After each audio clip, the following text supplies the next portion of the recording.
Hello everyone. இந்த வீடியோல நம்ம NTA NEET mock test 49th paper தான் பார்க்க போறோம். இந்த பேப்பர் அனலைஸ் பண்ணதுல நிறைய டாபிக்ஸ் வந்து இவங்க கவர் பண்ணல இந்த பேப்பர்ல. பட் ஸ்டில் கொஷின்ஸ் வந்து நல்ல குவாலிட்டியான கொஷின்ஸ் தான். ஈஸி கொஷின்ஸ் வந்து 24 இருந்துச்சு. மீடியம் கொஷின்ஸ் வந்து 11 இருந்துச்சு. டஃப் கொஷின்ஸ் வந்து 10 இருந்துச்சு. இந்த வீடியோல வந்து நம்ம ஈஸி கொஷின்ஸ் தான் பார்க்க போறோம். சரி, நம்ம டாபிக் உள்ள போயிடலாம். இந்த ப்ராப்ளம் பாருங்க. ஒரு எலக்ட்ரான் வந்து மேக்னெட்டிக் ஃபீல்ட்ல பெர்பெண்டிகுலரா என்டர் ஆகுதான். வெலாசிட்டியும் மேக்னெட்டிக் ஃபீல்டும் பெர்பெண்டிகுலரா இருக்கான். என்டர் ஆச்சுன்னா சர்க்கிள்ல ரிவால்வ் ஆகும். இங்க என்ன கான்ஸ்டன்டா இருக்கும்னு கேக்குறாங்க. இங்க பாத்தீங்கன்னா மேக்னெட்டிக் ஃபோர்ஸ் தான் சென்ட்ரிபெடல் ஃபோர்ஸா இருக்கும். இது ஆல்ரெடி உங்களுக்கு தெரியும். இங்க work done by magnetic force வந்து ஜீரோவா இருக்கும். அதனால ஸ்பீடு வந்து கான்ஸ்டன்டா இருக்கும். ஸ்பீட் கான்ஸ்டன்டா இருந்தா கைனடிக் எனர்ஜியும் கான்ஸ்டன்டா இருக்கும். ஆனா வெலாசிட்டி என்ன ஆகும்னா அதோட டைரக்ஷன் பாருங்க. வெலாசிட்டி டைரக்ஷன் சேஞ்ச் ஆயிட்டே இருக்கு. அதனால வெலாசிட்டி சேஞ்ச் ஆகும். டைரக்ஷன் சேஞ்ச் ஆகிறதுனால வெலாசிட்டி சேஞ்ச் ஆகும். வெலாசிட்டி சேஞ்ச் ஆச்சுன்னா மொமெண்டமும் சேஞ்ச் ஆகும். Momentum is equal to mass into velocity. Direction change ஆச்சுன்னா மொமெண்டமும் சேஞ்ச் ஆகும். இங்க கான்ஸ்டன்டா இருக்கிறது கைனடிக் எனர்ஜி மட்டும்தான். இந்த எக்ஸாம்பிள் பாருங்க. ஏ அண்ட் பி இருக்கான். இனிஷியலா ரெண்டுத்துமே சேம் நியூக்ளியர்னு சொல்றாங்க. ஹாஃப் லைஃப் கொடுத்துட்டாங்க. 80 மினிட்ஸ்க்கு அப்புறம் ஏ அண்ட் பி ரேஷியோ என்ன இருக்குன்னு கேட்குறாங்க. ஏ வந்து என்னன்னு எடுத்துக்கலாம் இனிஷியலா. அதோட ஹாஃப் லைஃப் வந்து 20 மினிட்ஸ். 20 மினிட்ஸ்க்கு அப்புறம் எவ்வளோ இருக்கும்? n/2 இருக்கும். இன்னொரு 20 மினிட்ஸ்க்கு அப்புறம் n/4. இன்னொரு 20 மினிட்ஸ்க்கு அப்புறம் n/8. இன்னொரு 20 மினிட்ஸ்க்கு அப்புறம் n/16. ஆனால் 80 மினிட்ஸ்க்கு அப்புறம் கேட்குறாங்க. அதே மாதிரி பிக்கு அதுக்கும் n தான் இனிஷியலாக இருந்துச்சான். Same number of nuclear. ஆனால் ஹாஃப் லைஃப் 40. n/2. இன்னொரு ஹாஃப் லைஃப்க்கு அப்புறம் n/4. ரேஷியோ பாருங்க. n/16 by n/4. 4/16 1/4 வரும். இந்த எக்ஸாம்பிள் பாருங்க. ஸ்பெசிஃபிக் ஹீட் வந்து இன்ஃபைனைட்னு சொல்றாங்க. ஸ்பெசிஃபிக் ஹீட்னா 1 கிராம் ஆஃப் ஆப்ஜெக்ட்க்கு நீங்க 1 டிகிரி செல்சியஸ் டெம்பரேச்சர் மாற்றணும்னா எவ்வளோ ஹீட் சப்ளை பண்ணணும், அதுதான் ஸ்பெசிஃபிக் ஹீட்னு சொல்லுவாங்க. எவ்வளோ ஹீட் சப்ளை பண்ணணும் 1 gram of degree Celsius temperature மாற்றணும்னா. இங்கே ஸ்பெசிஃபிக் ஹீட் இன்ஃபைனைட்னு சொல்லியிருக்காங்க. அப்படின்னா நீங்கள் 1 டிகிரி செல்சியஸ் டெம்பரேச்சர் ஏற்றணும்னா நீங்கள் எவ்வளோ ஹீட் சப்ளை பண்ணணும்? இன்ஃபைனைட் ஹீட் சப்ளை பண்ணணும். ஏன்னா ஸ்பெசிஃபிக் ஹீட் இன்ஃபைனைட்னு சொல்லியிருக்காங்க. அப்படின்னா பாருங்க, இன்ஃபைனைட் ஹீட் கொடுக்க முடியுமா அவங்களால? 1 டிகிரி மாத்துறதுக்கே இன்ஃபைனைட் ஹீட் கொடுக்கணுமா? நீங்க எவ்வளவுதான் கொடுத்தாலும் டெம்பரேச்சர் மாறாது இங்க. ஸோ இங்க சி ஆப்ஷன் வரும். No change in temperature takes place whether heat is given or taken out. இதுல பாருங்க, ஸ்ட்ரிங் லென்த் கொடுத்துட்டாங்க. அதோட அந்த ஸ்ட்ரிங்கோட மாஸ் கொடுத்துருக்காங்க. டென்ஷன் கொடுத்துருக்காங்க. ஸ்பீட் ஆஃப் வேவ் கேட்குறாங்க. Speed of wave in string வந்து ரொம்ப இம்பார்ட்டன்ட் ஃபார்முலா. டென்ஷன் பை மியூன்னு ஒரு ஃபார்முலா இருக்கு. மியூன்னா mass per length. Linear density of ஒயர்னு சொல்லுவாங்க. Mass per length.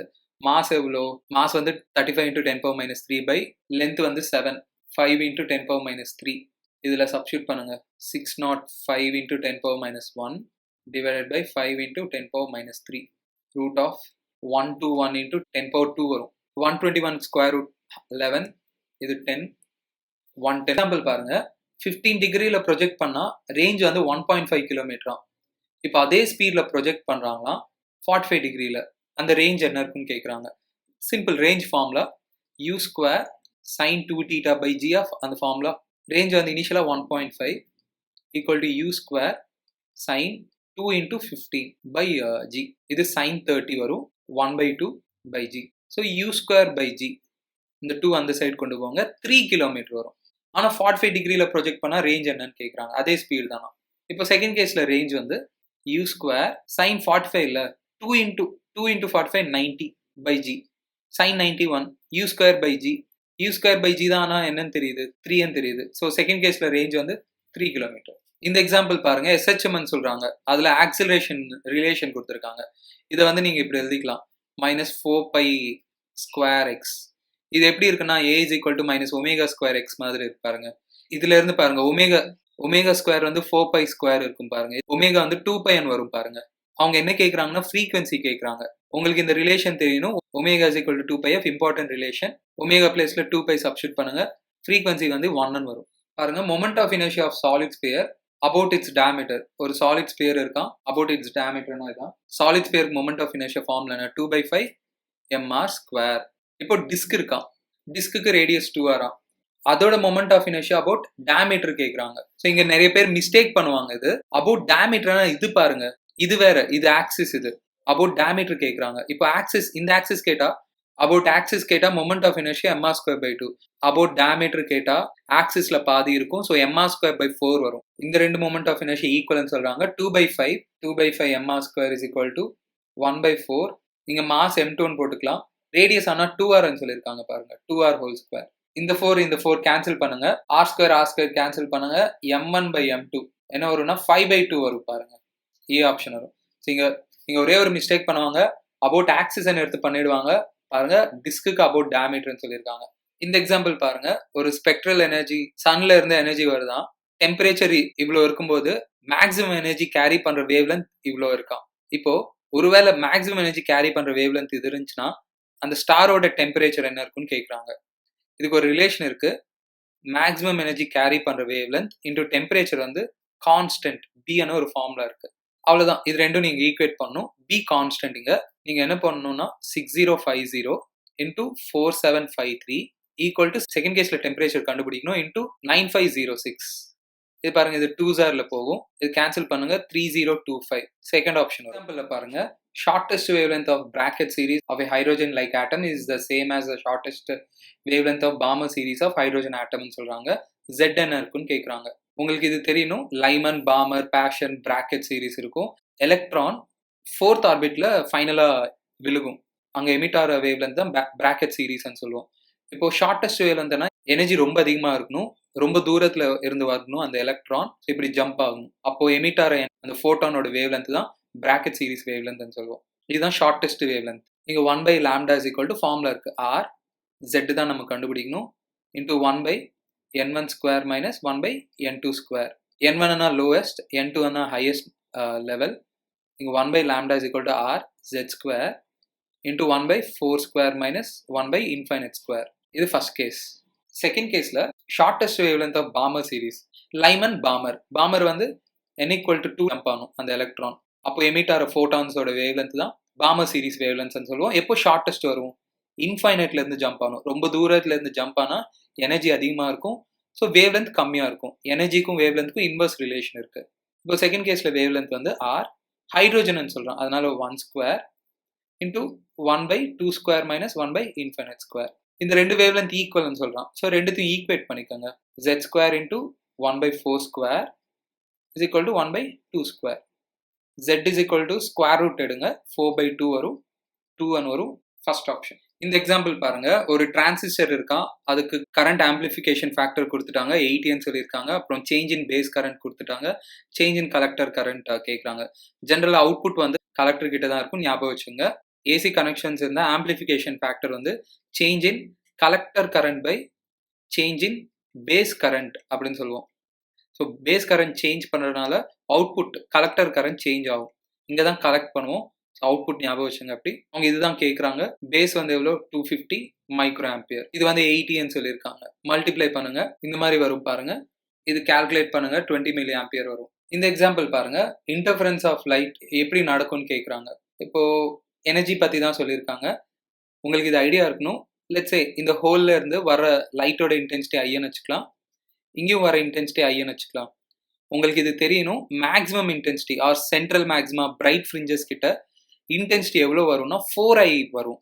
இங்க அனுப்புறது என்னமோ II, பட் பிரைட் கிட்ட 4i வரும். எக்ஸ்ட்ரா 2i வரும். ஏன்னா இங்க டார்க் கிட்ட விழுக வேண்டிய இன்டென்சிட்டி வந்து ரீடிஸ்ட்ரிபியூட் ஆகும். டார்க் கிட்ட இன்டென்சிட்டி வந்து 0 இருக்கும். அங்க வர வேண்டிய 2i வந்து இங்க ஃபார்ம் ஆயிடும். ஸோ அதுதான் இங்க நடக்கும். என்ன ஆப்ஷன் கரெக்டா இருக்குன்னா conservation of energy holds good and energy is redistributed. So இங்க எனர்ஜி ஒன்றும் டெஸ்ட்ராய் ஆகல, இங்க எனர்ஜி ரீடிஸ்ட்ரிபியூட் ஆகுது. இந்த எக்ஸாம்பிள் பாருங்க, டெம்பரேச்சர் வந்து செல்சியஸ்ல இருந்து ஃபாரன்ஹீட்டுக்கு சேஞ்ச் பண்றாங்களாம். ஸ்பெசிஃபிக் ஹீட் வேல்யூ என்ன ஆகும் அப்படின்னு கேட்குறாங்க. இது கொஞ்சம் இம்பார்ட்டன்ட் ப்ராப்ளம் தான். ஃபர்ஸ்ட் செல்சியஸ்க்கும் ஃபாரன்ஹீட்க்கும் ரிலேஷன் தெரியணும். சிக்கும் எஃப்க்கும் ரிலேஷன் இருக்கு. C is equal to 5/9 into F minus 32 இருக்கு. இது டெல்டா அப்ளை பண்ணுங்க both sides. Delta C is equal to 5/9 into delta F. இப்போ டெல்டா C 1 டிகிரி செல்சியஸ் இருந்துச்சுன்னா சேஞ்ச் இன் ஃபாரன்ஹீட் ஸ்கேல் வந்து 9/F டிகிரி ஃபாரன்ஹீட் ஸ்கேல்னு வரும். இது எப்படி வந்துச்சுன்னா இங்க 1 சப்ஸ்டியூட் பண்ணீங்கன்னா டெல்டா F வந்து இது வரும். ஸோ இதுக்கு மீனிங் என்னன்னா 1 டிகிரி செல்சியஸ் வேல்யூ வந்து ஃபாரன்ஹீட்ல 9/5 டிகிரி ஃபாரன்ஹீட் அப்படின்னு சொல்லலாம். ஸ்பெசிஃபிக் ஹீட் என்ன? இப்போ வாட்டருக்கு ஸ்பெசிஃபிக் ஹீட் பார்த்தீங்கன்னு வச்சுக்கலாம், 1 calorie per gram degree Celsius. 1 gram of வாட்டருக்கு நீங்க 1 டிகிரி செல்சியஸ் டெம்பரேச்சரை மாற்றணும்னா 1 calories தேவை. இதுதான் ஸ்பெசிஃபிக் ஹீட்னு சொல்லுவோம். இது வாட்டரோட ஸ்பெசிஃபிக் ஹீட். இப்போ ஃபாரன் ஹீட்க்கு மாற்றணும். நீங்க என்ன பண்ணணும்னா 1 டிகிரி செல்சியஸ் பதிலாக என்ன போட்டுக்கலாம்? 1 டிகிரி செல்சியஸ் வேல்யூ தான் ஃபாரன் ஹீட்ல இதை போட்டுக்கலாம். 9/5 டிகிரி ஃபாரன்ஹீட். ஸோ என்ன வரும்னா 5/9 calories per gram degree Fahrenheit அப்படின்னு வரும். 5/9ன்னா எவ்வளோ வரும்? 0.55 calorie per gram degree Fahrenheit. அப்படின்னா நீங்கள் 1 டிகிரி ஃபாரன்ஹீட் மாற்றணும்னா வாட்டருக்கு எவ்வளோ ஹீட் சப்ளை பண்ணணும்னா 0.55. So numerical value of specific heat என்ன ஆகும்னா கம்மி ஆகும். இது 1 டிகிரி பதிலாக நீங்கள் இது சப்ஸ்டியூட் பண்ணணும், அவ்வளோதான் அது. இந்த எக்ஸாம்பிள் பாருங்க, ஒரு பிளானட் வந்து எலிப்டிக்கல் ஆர்பிட்ல ரிவால்வ் ஆகிட்டு இருக்கான். ஸ்பீடு வந்து எப்போ அதிகமாக இருக்கும்னு கேட்குறாங்க. டிஸ்டன்ஸ் கம்மியாக இருந்தால் ஸ்பீடு வந்து அதிகமாக இருக்கும். அப்படி ஈஸியாக ஞாபகம் வச்சுக்கலாம். இந்த இடம் பாருங்க, டிஸ்டன்ஸ் கம்மியாக இருக்கு, ஸோ ஸ்பீடு அதிகமாக இருக்கும். இந்த இடம் வந்து டிஸ்டன்ஸ் அதிகமாக இருக்கு, ஸோ அங்கே ஸ்பீடு கம்மியாக இருக்கும். ஏ ஆப்ஷன் வரும். இந்த எக்ஸாம்பிள் பாருங்க, இந்த காம்பினேஷன் வந்து என்னவா ஒர்க் ஆகும்னு கேட்குறாங்க. என்ன கேட்டா ஒர்க் ஆகும்? இது பார்த்தீங்கன்னா இது நாட் கேட்டு, இது வந்து நார் கேட் பாருங்க. ஆர் பிளஸ் நாட் கேட் இது. இது ஈஸியாகவே பண்ணலாம் பாருங்க. இது ஏ இப்படி வருதா? இது வந்து பாருங்க ஏ பார், இது பி பார். இந்த காம்பினேஷன் பார்த்தீங்கன்னா இது வந்து ஆர் அப்புறம் நாட் பிளஸ் நாட். இது பார்த்தீங்கன்னா இங்கே ஒரு நாட் இருக்கு, இங்கே ஒரு நாட். நாட் பிளஸ் நாட் என்ன ஆகும்னா அது நல்லிஃபை ஆகிடும் ரெண்டுமே. ஸோ அதனால ஆர் மட்டும்தான் இருக்கும். ஏ பார் பி பார் அது வந்து இதில் என்ட்ரு ஆகுது. என்ன வரும்னா ஏ பார் பிளஸ் பி பார் அப்படின்னு வரும். இதை வந்து இப்படி எழுதிக்கலாம், ஏ டாட் பி ஹோல் பார். இது டிமார்கன்ஸ் லான்னு சொல்லுவாங்க. ஏ பார் பிளஸ் பி பார் இப்படி இருந்துச்சுன்னா ஒரே வாட்டி நீங்கள் பார் அப்ளை பண்ணோன்னா இந்த மாதிரி எழுதிக்கலாம். இது வந்து என்ன வரும்னா நேண்ட் கேட் அப்படின்னு சொல்லுவோம். இது வந்து நேண்ட் கேட். ஏன் நேண்ட் கேட்னா ஆண்டுக்கு நாட் இருக்கு பாருங்க, ஸோ அது நேண்ட் கேட். இல்லாட்டி நீங்கள் ட்ரூத் டேபிள் போட்டு பண்ணிக்கலாம். ஏ பி அவுட்புட் அந்த மாதிரி போட்டு கூட நீங்கள் செக் பண்ணுங்க. 0 0 1 0 0 1 1 1 அந்த மாதிரி போட்டு அவுட்புட் போட்டு செக் பண்ணிக்கோங்க. நேண்ட் கேட் வரும். இந்த எக்ஸாம்பிள் பாருங்க, distance traveled by a particle is proportional to square of time ன்னு சொல்றாங்க. x வந்து proportional to t square ன்னு சொல்றாங்க. அது வந்து என்ன மோஷன் இருக்கும்? யூனிஃபார்ம் ஆக்சிலரேஷனா, யூனிஃபார்ம் வெலாசிட்டியா, இல்லாட்டி இன்க்ரீசிங் ஆக்சிலரேஷனா, வெலாசிட்டி அப்படின்னு கேட்குறாங்க. எக்ஸ் கொடுத்துட்டாங்கல்ல, வெலாசிட்டி வேணும்னா டிஃபரன்ஷியேட் பண்ணணும், dx by dt. இது நீங்கள் இப்படி எழுதிக்கலாம், x is equal to some constant into t square அப்படின்னு எழுதிக்காங்க. இதை டிஃபரன்ஷியேட் பண்ணால் k into 2tன்னு வரும் பாருங்க. t ஸ்கொயரை டிஃபரன்ஷியேட் பண்ணால் இது வரும். ஆக்சிலேஷன் என்ன? dv by dt. இது மறுபடியும் டிஃபரன்ஷியேட் பண்ணுங்க, 2n வரும். கண்டிப்பாக யூனிஃபார்ம் வெலாசிட்டி இல்லை, ஏன்னா டைம் மாறிட்டே இருந்தால் வெலாசிட்டி மாறும். இது இல்லை. இன்க்ரீசிங் ஆக்சிலரேஷனாக இல்லை, பார்த்தீங்கன்னா இது கான்ஸ்டன்ட், இதுவும் கான்ஸ்டன்ட் தான். யூனிஃபார்ம் ஆக்சிலரேஷன் தான் வரும். இந்த எக்ஸாம்பிள் பாருங்க, ஒரு சார்ஜ்டு பார்ட்டிகல் வந்து மேக்னெட்டிக் ஃபீல்டில் என்ட்ரா தான் ஃபோர்ஸ் வந்து நான் ஜீரோன்னு அப்சர்வ் பண்ணுறாங்க. கண்டிஷன் என்ன இருக்குன்னு கேட்குறாங்க. ஃபோர்ஸ் மேக்னெட்டிக் ஃபோர்ஸ் 0 ஆகலைன்னா கண்டிப்பாக ஆங்கிள் வந்து 0வா இருக்காது, இல்லாட்டி 180 டிகிரி இருக்காது. ஆங்கிள் வந்து 0 180 இருந்துச்சுன்னா கண்டிப்பாக ஃபோர்ஸ் 0 ஆகும். என்ன ஆப்ஷன் வரும்னா டி வரும். இந்த எக்ஸாம்பிள் பாருங்க, 3 சார்ஜஸ் வந்து வெர்டிசஸ் ஆஃப் ஐசோஸ்லெஸ் ட்ரையாங்கிள் கிட்ட வச்சிருக்காங்களாம். Potential energy of whole system வந்து 0ன்னு சொல்றாங்க. ஸோ Q0 வேல்யூ என்ன இருக்குன்னு கேட்குறாங்க. பொட்டென்ஷியல் எனர்ஜி பிட்வீன் 2 சார்ஜஸ் ஃபார்ம்ல இருக்கு, 1/4πε0 Q1 Q2 by R. நீங்கள் என்ன பண்ணணும்னா டோட்டல் பொட்டென்ஷியல் எனர்ஜி கண்டுபிடிக்கணும். 1/4πε0 நான் கேன்னு வச்சுக்கிறேன். K Q0 into minus Q by distance வந்து பாருங்க L plus இது ரெண்டுத்துக்கு பாருங்க potential energy K Q0 into minus Q by distance between them வந்து L plus K. இப்போ இது ரெண்டுத்துக்கு பொட்டென்ஷியல் எனர்ஜி வந்து minus Q distance பாருங்க √2L. இங்கே வந்து √2L வரும். இது வந்து எல்லாமே ஆட் பண்ணால் 0ன்னு வரும். இதில் K காமன் எடுத்து கேன்சல் பண்ணிடுங்க, மைனஸ் கியூவும் காமன் எடுத்து கேன்சல் பண்ணிடுங்க, எல்லும் காமன் எடுத்து கேன்சல் பண்ணிடுங்க. ரிமைனிங் டேர்ம்ஸ் என்ன இருக்கோ பாருங்க. Q0 plus Q0 minus Q by √2 is equal to 0. இதுலேருந்து 2Q0 is equal to Q by √2ன்னு வரும். Q0 வந்து Q by 2√2ன்னு வரும். இங்கே ஆப்ஷன்ஸ் இல்லைன்னு நினைக்காதீங்க, இந்த 2வை உள்ளே கொண்டு போங்க, 4 ஆகும். பி ஆப்ஷன் வரும், Q by √8 வரும். இந்த எக்ஸாம்பிள் பாருங்க, ஒரு பக்கெட்டில் வாட்டர் வச்சுருக்காங்கன்னா இங்கே ஒரு உடன் பிளாக் இருக்கும். ப்ரெஷர்ஸ் என்ன ஆகும்னு கேட்குறாங்க. ஒரு வேளை இது மூவ் ஆச்சுன்னா அப்போ தான் ப்ரெஷர்ஸ் டிஃப்ரெண்ட்டாக இருக்கலாம். ஆனால் இங்கே எதுவுமே மூவ் ஆகலை. ப்ளஸ் இந்த 3 பாயிண்ட்ஸுமே சேம் லெவலில் இருக்குது. நீங்கள் டெப்த்து தான் பார்க்கணும். இங்கே வந்து ப்ரெஷர்ஸ் சேமாக தான் இருக்கும்.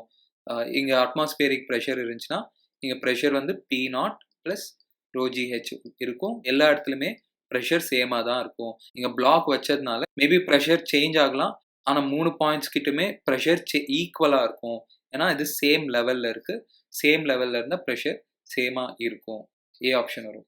இந்த எக்ஸாம்பிள் பாருங்க. ஒரு ஒயர் வச்சிருக்காங்களாம். கண்டக்டிங் ஒயர்ன்னு சொல்றாங்க. மேக்னெட்டிக் ஃபீல்ட் வந்து இன்க்ரீஸ் ஆகுதாம். இந்த லூப்ல ஃப்ளக்ஸ் இருக்கும். அந்த ஃப்ளக்ஸ் என்ன ஆகும்? மேக்னெட்டிக் ஃபீல்ட் இன்க்ரீஸ் ஆனா ஃப்ளக்ஸ் வந்து இன்க்ரீஸ் ஆகும். அதனால கண்டிப்பா இதுல கரண்ட் கிரியேட் ஆகும். அந்த கரண்ட் என்ன பண்ணும்? இந்த ஃப்ளக்ஸை டிக்ரீஸ் பண்றதுக்கு ட்ரை பண்ணும். அப்படின்னா இதுல கிரியேட் ஆகுதுல கரண்ட். அந்த கிரியேட் ஆகிற கரண்ட் வந்து அது ஒரு மேக்னெட்டிக் ஃபீல்ட கிரியேட் பண்ணும். அது எப்படி இருக்கும்? லென்ஸ்ல படி அவுட்வேர்ட் இருக்கும். ஏன்னா இங்க பி எப்படி இருக்கு? ஆல்ரெடி இதுல ஃப்ளக்ஸ் கிரியேட் ஆகுதுல, அந்த பி வந்து எப்படி இருக்கு? இங்க பி வந்து இன்வேர்ட் இருக்கு. ஸோ அதனால இதுல கிரியேட் ஆகிற கரண்ட் ஃப்ளக்ஸ் சேஞ்ச் ஆகிறதுனால இதுல கரண்ட் கிரியேட் ஆகும். அந்த கரண்ட் வந்து ஒரு மேக்னெட்டிக் ஃபீல்ட் அவுட்வேர்ட் கிரியேட் பண்ணும். ஸோ அதை வச்சு நீங்க ரைட் ஹேண்ட் தம் ரூல் யூஸ் பண்ணா இங்க என்னால காமிக்க முடியல. ரைட் ஹேண்ட் தம் ரூல்ல தம் தான் பி டைரக்ஷன், ஃபிங்கர்ஸ் தான் கரண்ட் டைரக்ஷன். இங்க பி எப்படி இருக்கு? அவுட்வேர்ட் இருக்கா? ஸோ உங்க ஃபிங்கர்ஸ் வந்து பாருங்க எந்த டைரக்ஷன்ல இருக்குன்னா, நீங்க ட்ரை பண்ணுங்க. உங்க தம்ம அவுட்வேர்ட் வைங்க. ஃபிங்கர்ஸ் பார்த்தீங்கன்னா இப்படி இருக்கும் பாருங்க. தம் வந்து அவுட்வேர்ட் இருந்துச்சுன்னா உங்க ஃபிங்கர்ஸ் இந்த டைரக்ஷன்ல நீங்க இப்படி கர்ல் பண்ணா இங்க என்ன ஆகும்னா கரண்ட் அப்படின்னா இப்படி வரும். ஸோ நீங்க பெரிய லூப்ல தான் பார்க்கணும். இந்த சின்ன லூப் விட இந்த லூப்ல கிரியேட் ஆகிற ஃப்ளக்ஸ் தான் அதிகமா இருக்கும். இதுல எப்படி இருக்கோ தான் நீங்க பார்க்கணும். ஸோ இதுல கரண்ட் இப்படி இருக்கும். கரண்ட் இப்படி இருக்கும். ஆனா இதுல வந்து கரண்ட் இப்படி வரும். இங்க என்ன சொல்லலாம்னா இன் ஒயர்ஸ் சிடி கரண்ட் எப்படி இருக்குன்னு கேட்குறாங்க. B to A and D to C இருக்கு பாருங்க. D option. இந்த எக்ஸாம்பிள் பாருங்க. ஒரு மெட்டல் பால் வந்து வாலை ஹிட் பண்ணுதான், ரீபவுண்ட் ஆகலையாம். அப்புறம் ரப்பர் பால் வந்து அதே மாசம் ஹிட் பண்ணுதான், ஆனா ரீபவுண்ட் ஆகுதான் சேம் ஸ்பீட்ல ரீபவுண்ட் ஆகுதான். எதுக்கு வந்து மொமெண்டம் சேஞ்ச் அதிகமா இருக்கும்னு ஆப்ஷன்ஸ்ல கேட்குறாங்க. இப்போ பாருங்க, இது மெட்டல் பால் இங்க இன்சிடென்ட் ஆகுது வி ஸ்பீட்ல, கொலைட் ஆன பிறகு ரீபவுண்ட் ஆகலையாம், ஃபைனல் வெலாசிட்டி 0. ஆனா ரப்பர் பாலுக்கு அதே மாசம் சொல்றாங்க எவ்வளோ ஹிட் பண்ணுதோ அப்படியே ரீபவுண்ட் ஆகுதான். சேஞ்ச் இன் மொமெண்டம் எங்க அதிகமா இருக்குன்னு கேட்குறாங்க. ஸோ இங்க சேஞ்ச் இன் மொமெண்டம்னா final momentum minus initial momentum. Final momentum என்ன இருக்கும் இந்த மெட்டல் பாலுக்கு? 0 மைனஸ் இனிஷியல் மொமெண்டம் பார்த்தீங்கன்னா எம்பி. அவ்வளோதான், எம்பி இருக்கும். அதே இந்த கேஸ்ல பாருங்க, ரப்பர் பாலுக்கு சேஞ்ச் இன் மொமெண்டம் பாருங்க, final momentum minus initial momentum. Final momentum பார்த்தீங்கன்னா எம்பி மைனஸ் இனிஷியல் மொமெண்டம் பார்த்தீங்கன்னா எம் இன்டூ பாருங்க, இது நெகட்டிவ் டைரக்ஷன்ல வெலாசிட்டி இருக்கு. இங்க வெலாசிட்டி டைரக்ஷன் எடுத்துக்கணும், மைனஸ் எம்பின்னு போட்டுக்கணும். இது பிளஸ் என் போட்டா இது மைனஸ் என் போடுறேன்.